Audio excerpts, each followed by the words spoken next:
Hi guys, welcome back for a new video. Today we're doing a reaction video about when the British exchanged nails for favors from Tahitian women.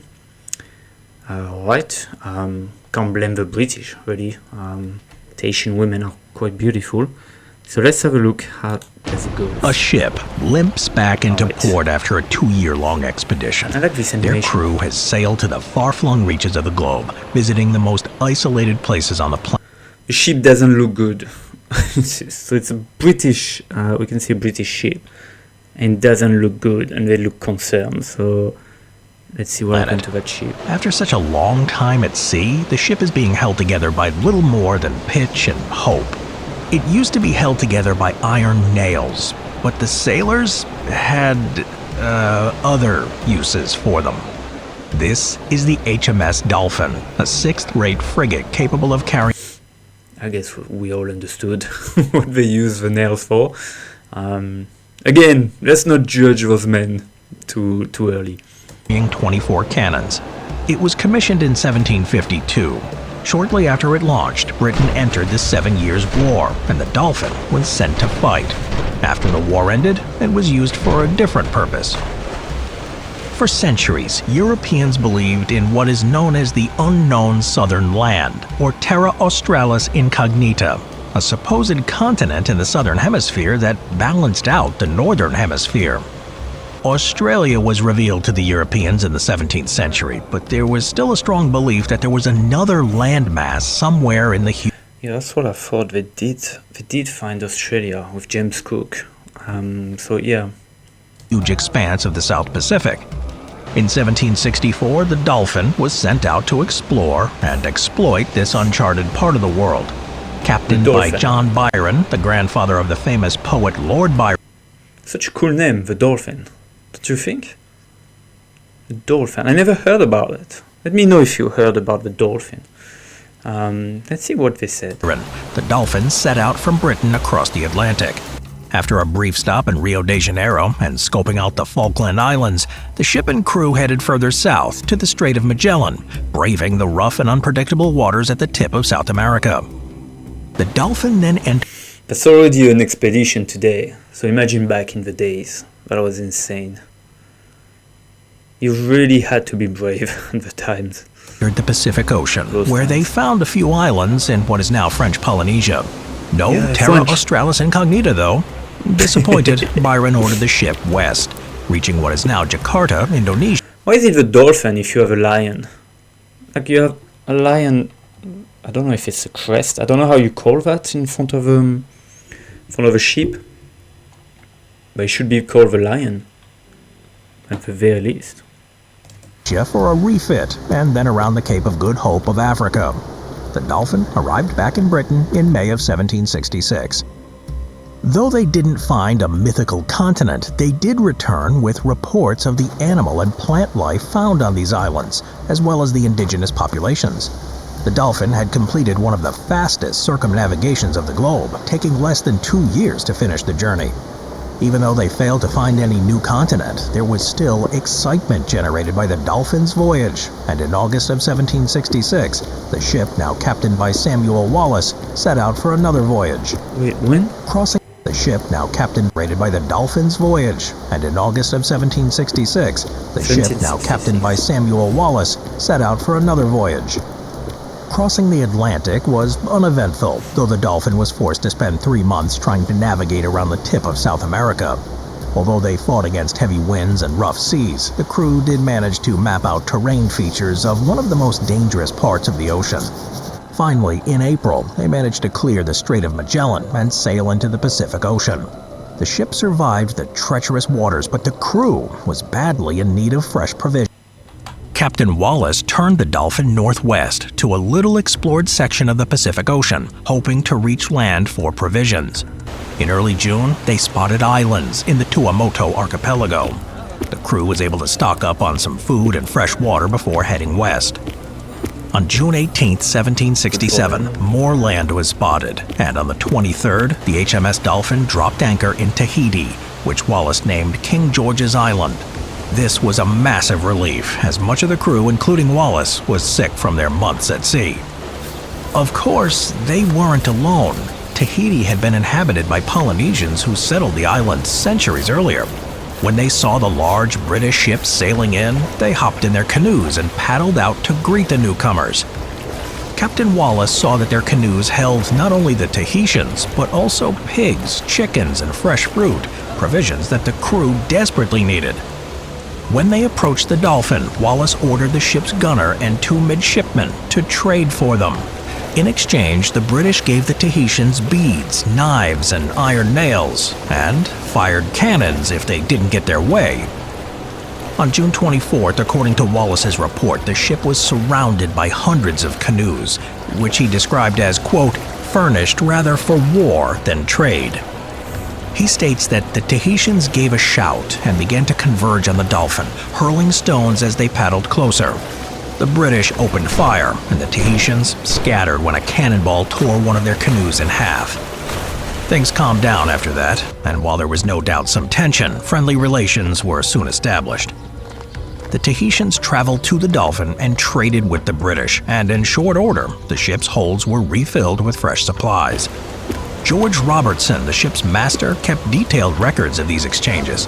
Above all, the Tahitians valued iron, especially iron nails, because they couldn't make any yet. Soon, a basic exchange rate was created, with certain goods being worth a specific length of nail. For example, a 3-inch nail was claimed to be worth a 20-pound pig. Provisions weren't the only thing that nails were used for. One day, Robertson was ashore with a group of It's a bargain. I mean, I don't know the price of iron today, but I think it's more like the pig is more valuable than the nail, especially for the British at the time. They could produce it a lot. I don't know, it seems to me that it's a good deal for the British. men, those who were allowed off the Dolphin. While there, he and the others were approached by 3 Tahitian women who kept making a specific Here comes the topic. We all come here. Okay, let's have a look. The Liberty men assured Robertson that the women only wanted an iron nail and didn't elaborate. Confused, Robertson gave them each a nail as a gift before departing. A while later, back on the ship, Robertson told this to the gunner, who explained the Tahitians were engaged in the world's oldest profession, and the price was an iron nail. Everywhere. Everywhere you look, every civilization, every level of wealth, you always have this ancient profession. Over the following weeks, the sailors soon expended the ship's supply of extra nails and started to pull nails from the Dolphin itself, including the nails used to secure the sailors' hammocks and also from the... Just for a bit of jiggy, bit of boom boom. Oh my goodness, man. Cleats, which were used to secure the ship's ropes in place. According to popular legend, the sailors were so eager for female companionship that they started pulling apart the ship, so the structural integrity was jeopardized. It's a funny story, no doubt, but highly exaggerated. It was reported that the sailors were forced to sleep on the deck rather than in their hammocks, and securing the miles of ropes needed on a sailing ship became that much more difficult. But the Dolphin was still seaworthy. These reports, combined with tales from other explorers of the tropical paradise and the perceived promiscuity of the locals, caused the tale to be exaggerated. On top of this, most of the accounts were written later, especially by Captain Wallace, who was bedridden on the Dolphin during their time in Tahiti, so his accounts were secondhand information told well after the fact, which adds to more confusion. Of course, the accounts don't take into consideration the Tahitian perspective. Rather than simply being an overly promiscuous culture, there's much more involved. The 3 women Robertson and the Liberty men encountered weren't random women, but more than likely followers of a god of war. They would travel around the Tahitian islands performing religious rituals to encourage fertility and prosperity, which did involve sexual acts. However, this was a very select portion of the population. The men had been unknowingly cutting a sacred grove of trees when the women confronted them. They were followers of the god of war, and the British had arrived during one of their seasonal festivals. the Tahitians may have believed that the sailors were somehow associated with their gods and included them in their rituals.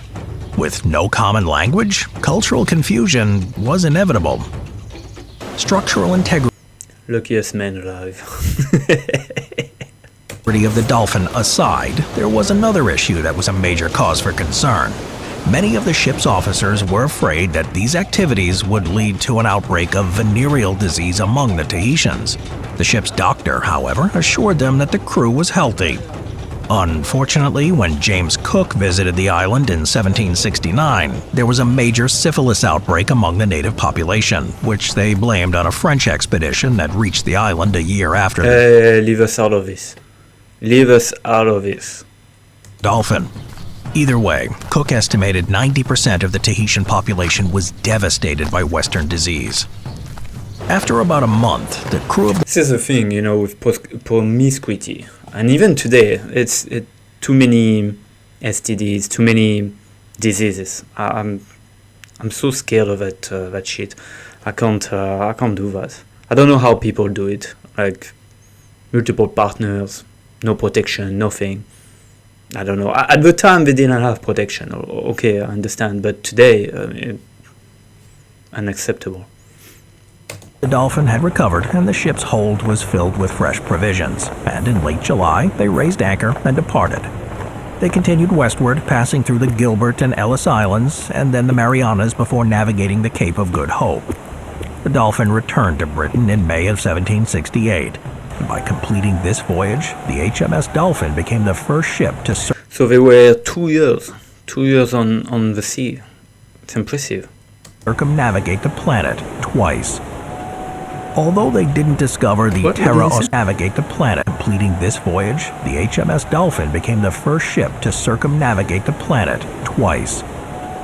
Although they didn't discover the Terra Australis Incognita, they did bring back valuable information about an exotic part of the world.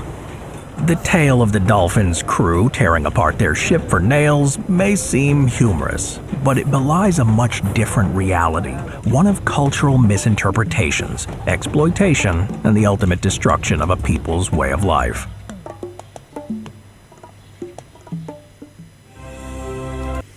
Alright, that was interesting. Alright, put a comment if you have anything to add to this video, and subscribe if you aren't subscribed already, and have a good day. Alright, I'm coming back a few minutes later after watching this video because I've been thinking. It seems to me that this video is trying to remove any responsibility or accountability from the local people, from the Tahitian. It says that no, they were not promiscuous, it was only few women, but then again 3 years later, supposedly they have an outbreak of syphilis. So how do you explain that they are not promiscuous if 90% of the population 3 years later is decimated by syphilis? Because supposedly because of the French, or because of the English. It's like we put all of the responsibilities on those disasters on the Westerners, but nothing on the local population. It's like they were perfect.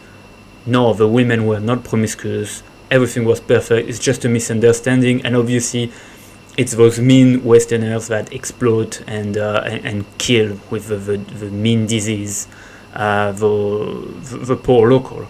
And I disagree. I mean, you can look at every part of the world today, and you will see a certain degree of promiscuity, and you will see women exchanging favor for something more materialistic, for something more material, more tangible. I'm not, accusing women of anything here, but it seems to me that again this video is trying to protect the reputation of the Tahitian and put everything on the British or the French, and I think it's a bit misleading and a bit dishonest, if you ask me.